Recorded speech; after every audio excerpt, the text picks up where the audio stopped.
जावेद सिद्दीक साहब, ये इलेक्शन जो है ये अमार मसूद साहब कह रहे थे कि ये नून, पीटीआई और पीपल्स पार्टी का नहीं रह गया, ये प्रो और एंटी एस्टेब्लिशमेंट इलेक्शन होगा। आपके ख्याल में ये ऐसे ही होगा? मेरा ख्याल है कि इसको स्पिन ऐसा दिया गया है कि चूँकि अगर आप जरदारी साहब के मनी लॉन्ड्रिंग के ऊपर जाते हैं तो वो कहते हैं कि कौन सी वाली मनी लॉन्ड्रिंग? आप $60 मिलियन वाली बात कर रहे हैं?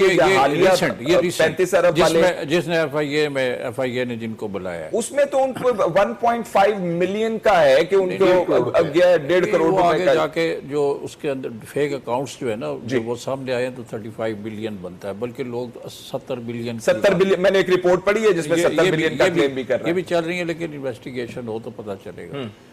अब वो कह रहे हैं कि ये फरिश्ते मैनेज कर रहे हैं इलेक्शन। पहले वो बिल्कुल ठीक ठाक जा रहे थे और नवाज शरीफ को तनकीद का निशाना बना रहे थे, और अब एकदम उनका स्टांस चेंज हो गया। और अब तो ये भी बातें आने लगी हैं कि दोनों के दरमियान मुलाकात हो सकती है। तो ये अपने अपने बेवफा जो है ना वो यकजा कर रहे हैं इनको।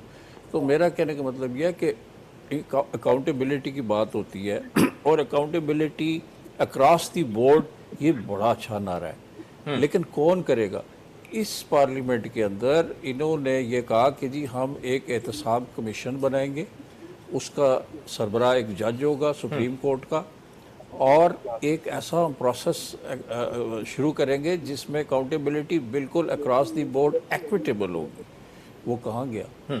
उनको चाहिए था ना कि जब वो गवर्नमेंट में थे तो अपोजिशन और गवर्नमेंट दोनों मिलके, और उसके एम्बेट में ये मैं सुनता रहा हूँ, दादा रब्बानी साहब की भी बातें सुनता रहा हूँ और भी सियासतदानों की, कि उसके एम्बेट में जर्नैलों को भी लाया जाए, जजों को भी लाया जाए, साफियों को भी लाया जाए। तो लाएं जी, कौन किसी को रोक सकता है कि जी अगर कोई चोर है, किसने मुल्क लूटा है और इसके रिसोर्सेज को प्लंडर किया है, तो why should he be spared?